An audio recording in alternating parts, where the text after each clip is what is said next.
Brenda Quintana coming to you from the Beehive. Today I'm going to show you how to make this adorable wreath flip card. This idea came to me from Zoe Tant's blog, stampingscene.blogspot.com. When I saw her card, I just had to figure out how she made it, and Zoe has generously allowed me to make a tutorial of her design. Thanks so much, Zoe. To make this card, you will need the Wondrous Wreath bundle, the framelits, and the stamp set. And when you purchase them together, you get them at a 15% discount. All other supplies that you'll need will be available for purchase on my blog. Okay, let's get started. I'm going to be using the Whisper White note cards and envelopes. And these note cards already come pre-cut and pre-scored.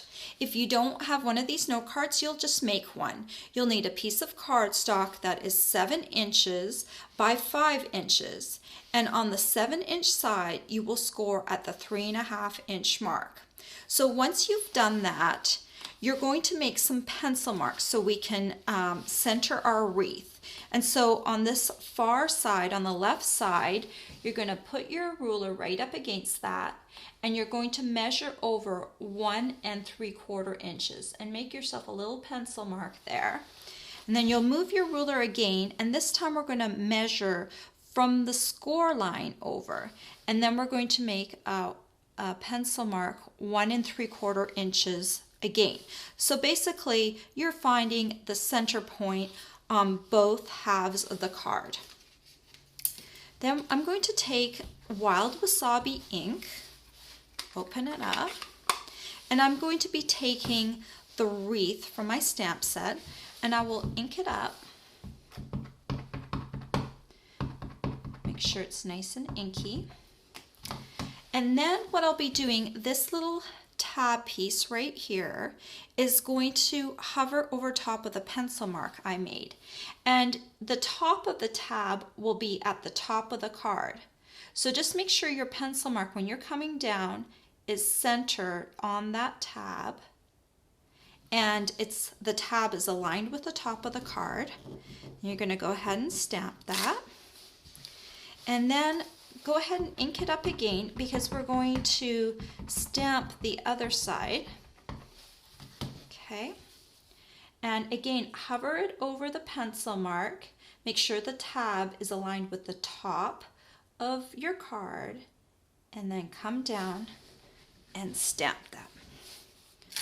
Okay, so you can put your Wild Wasabi ink away, and now we're going to bring out the garden green ink pad, and we're going to stamp the accent leaves that match this wreath.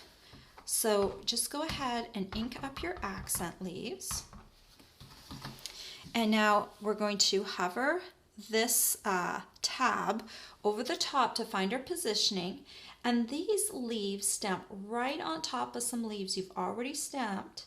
So make sure you rotate it so it comes down perfectly. There we go. Doesn't that look cool? I just love this stamp. Kudos to whoever designed it. I love it. Okay, and then I'm going to do the same for the other side. Just kind of hover over. When you think you've got it right, just come down on top of it. Perfect. Okay, now we can put the garden green ink pad away, and we can bring in our real red ink pad, and we're going to stamp some berries on here. So again, I'm going to be using my little tab up here as a positioner, and I'm going to bring this in, and I'm just going to rotate it so that the berries fall in kind of white spots in between the leaves. This tab helps you align it, but you still have to kind of twist it a little bit to get it into the right spot. And I'm going to do the same for the other side. Just kind of find your little white areas. Just take a moment and rotate it. That looks good. All right, and before we put our real red ink pad away, I'm going to do one more thing. This greeting that comes with the stamp set says Happy Wonderful Christmas, and I think that's just perfect. So we're going to stamp it here on the right side of the card, just down near the bottom. And this part will become the inside of our card. Okay, and now we're going to do some scoring. So you're going to put in your scoring board, and we are going to score the card at the 1 3/4 inch mark, and we're going to just come down until we hit the wreath. So you're going to just score 1 3/4 just until you hit the greenery of the leaf, and then stop. Then you're going to rotate the card 180 degrees, so the bottom is up now, and we're going to score from the 5 1/4 inch mark down to the greenery. Okay, so just until you hit the greenery. Okay, perfect. And then next we're going to bring in our big shot and our dies. So this is our wreath die, and I'm going to take off the first plate here. And the first thing we're going to do is we're going to cut the inside of the wreath. So I need this little inside piece. And again, this little tab is meant to help you align it. So it's going to face up. And I'm just going to make sure that I've got my leaf position. I just kind of peek a little bit. Looks about centered. Okay. And then we're going to take our cutting plaid and we're going to put it on top. We'll roll this through. This will cut the center out. Now, you are welcome to, if you want to, cut the center part out of this one too, but I want the back of my card to be completely closed and not have any part open. So now we'll just pop up the center piece. We can throw that out. And now we'll need the outside of the wreath. Okay, so first of all, I'm going to make sure my card is parallel with the edge of the magnetic platform. Okay, I want to make sure that it's aligned. This is lined up with this. And then I'm going to put my tabs facing up again.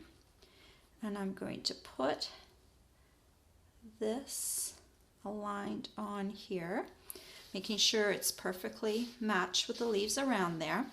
And then this is the trick of the whole card, is that we're not going to be cutting out the whole wreath.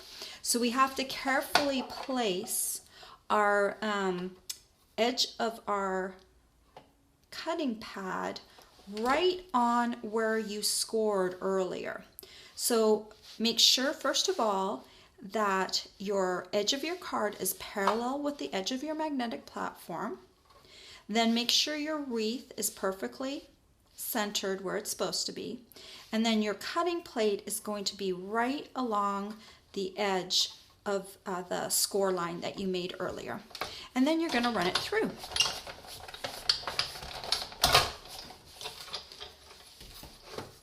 And when you peel this off, you will see that you've only cut half the wreath, and that's what we want.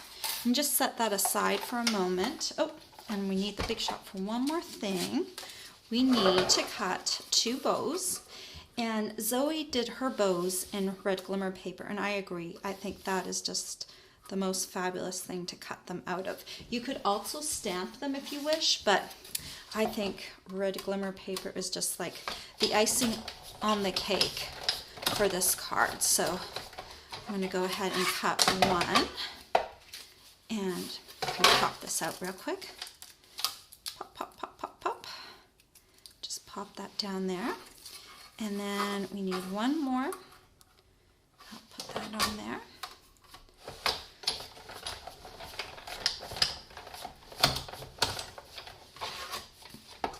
Okay. Pop, pop, pop, pop, pop. Okay. And then we can set our big shot aside. And then we can bring our card back into the picture. And first of all, what I'm going to do is I'm going to erase these little score lines. Sorry, these pencil marks, so that they're no longer there. And then I'm going to fold my card in half along the score line. And then you can use your bone folder to really make sure that card has a good crease to it. And then I'm going to open it up and I'm going to bend my card this way. And then I'm just going to hit these score lines like that. Isn't that cool? I mean, so cool. So cool. Anyway, so now we're going to glue on our little bows. And I like to glue on the inside bow first because it's easier to align the second bow once you've gotten the first bow glued. And this bow, I'm going to put adhesive all the way along it because it is sticking right to the back of the card.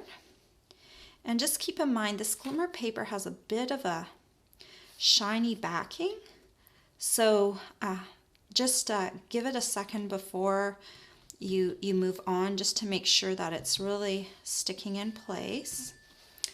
Okay, and there we go. We've got that aligned, and now we're going to just hit the top of the bow here with some glue. You don't want to do the little pieces that are sticking down this time, so we're going to use those for alignment here. And we'll just stick that down on top of there. You can see how the bow is perfectly aligned with the one underneath. And there you go. Isn't this card wonderful? Thanks again, Zoe, for allowing me to make a tutorial. And all the supplies you'll need to make this card are available for purchase on my blog. I hope you've enjoyed this tutorial. Bye for now.